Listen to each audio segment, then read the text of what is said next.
फिर उसके बाद ये आता है कॉम्प्लेक्स नंबर। कॉम्प्लेक्स नंबर होता क्या है?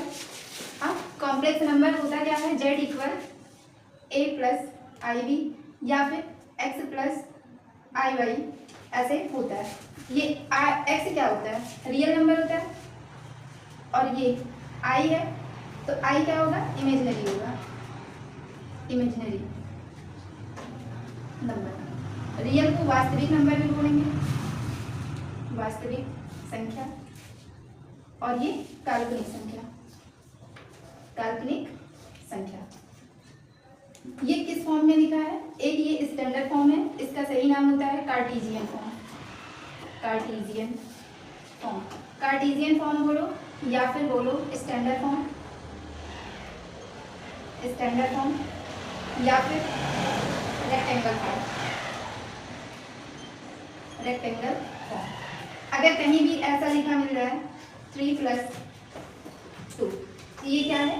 कार्टेशियन फॉर्म है या फिर स्टैंडर्ड फॉर्म है या फिर क्या है?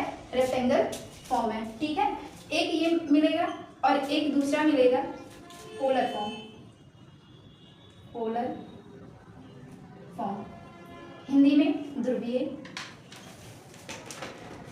ध्रुवीय विधि।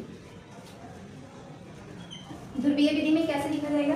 ये होगा ऐसे, यहाँ पे लिख दे रहे हैं, r आगे हो जाएगा cos थीटा प्लस आई साइन थीटा। ठीक है, और यहाँ पे r आगे रहेगा cos थीटा प्लस आई साइन थीटा। अगर इसको लिखा जाएगा तो कैसे लिखा जाएगा? कोई नंबर ऐसे दिया रहेगा, यहाँ पे मान लेते हैं 2 दिया है और यहाँ पे रहेगा cos 5/3 प्लस या माइनस भी हो सकता है आई साइन 5/3, ऐसे ही रहेगा। फिर इसके बाद है यहाँ पे ये 2 किसको दिखाता है? r को दिखाता है, ये cos है, ये 5/3 क्या है? एंगल है या फिर कोण है। ठीक है, फिर इसके बाद है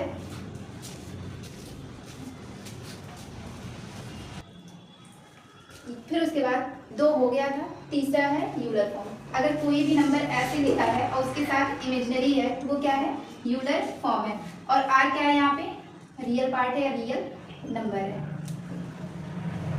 और ये क्या है? i को बोलते हैं आयोटा। क्या बोलते हैं? Iota, iota. फिर उसके बाद है, इसको कभी कभी क्वेश्चन इसका देगा तो ऐसे लिखा रहेगा, जैसे 2e की पावर i और थीटा की वैल्यू π/2 या फिर पाई, ऐसे ही हो सकता है। अगर ऐसे क्वेश्चन लिखा मिले तो वो कैसा है? यूलर मेथड में है।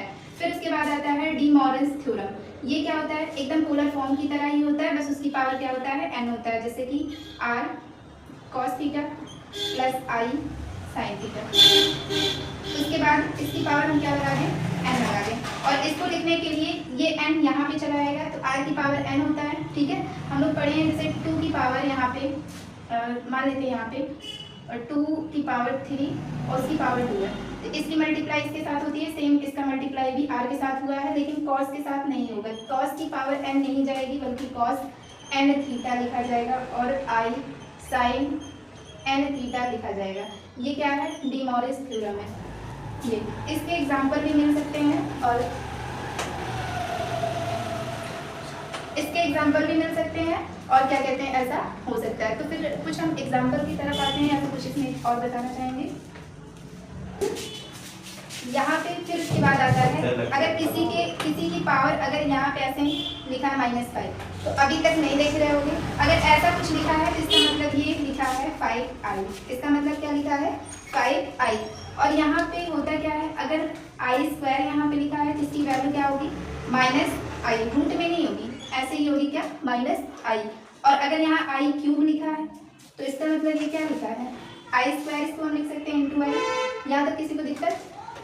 तुम लोग दीदी i² की वैल्यू -1 होती है ना? हाँ, तो -1 लिखा है। अच्छा, यहाँ पे आई लिख दिया, यहाँ पे 1 और फिर उसके बाद यहाँ होगा क्या? -1 × i। तो यहाँ पे वैल्यू कितनी आएगी? i³ की वैल्यू i। सेम वैसे ही आगे बढ़ते जाएंगे। यहाँ पे अगर हम i की पावर क्या कर दें? 4 कर दें, तो इसको हम क्या लिख सकते हैं? i² × i²। तो i² का मान कितना होता है? -1 × -1। तो माइनस से माइनस प्लस होगा तो क्या होगा? 1 होगा। i की पावर 4 की वैल्यू कितनी होगी? +1 होगी। फिर उसके बाद आता है यहाँ पे क्या कहते हैं, कुछ नियम आएंगे, कॉम्प्लेक्स नंबर के कुछ नियम आएंगे। तो वो नियम देख लेते हैं क्या क्या नियम होते हैं। एग्जाम्पल में जैसे आई की पावर 90, आई की पावर 90, और यहाँ पे क्या लिख सकते हैं आई स्क्वायर, और इसकी पावर 9 2 जा 18 इंटू आई, ऐसे कर सकते हैं। और आई स्क्वायर की वैल्यू -1 होती है, तो यहाँ की पावर 9 इंटू आई। अगर वैल्यू ऑड है तो माइनस होगा, अगर वैल्यू इवन है तो क्या हो जाएगा, प्लस है। तो यहाँ पे -1 इंटू आई, तो वैल्यू क्या आएगी -i।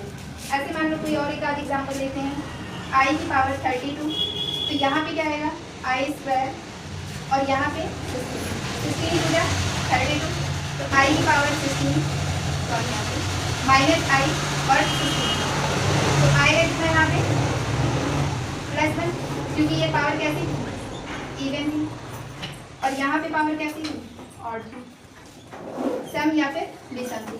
फिर एक आध और ले लेते हैं, आई की पावर 27, तो ये क्या होगा आई स्क्वायर लिख सकते हैं, फिर 2 से इसमें भाग करेंगे कितना आएगा 13 दूना 26, एक बच जाएगा, तो एक यहाँ लिख देंगे आई, ठीक है।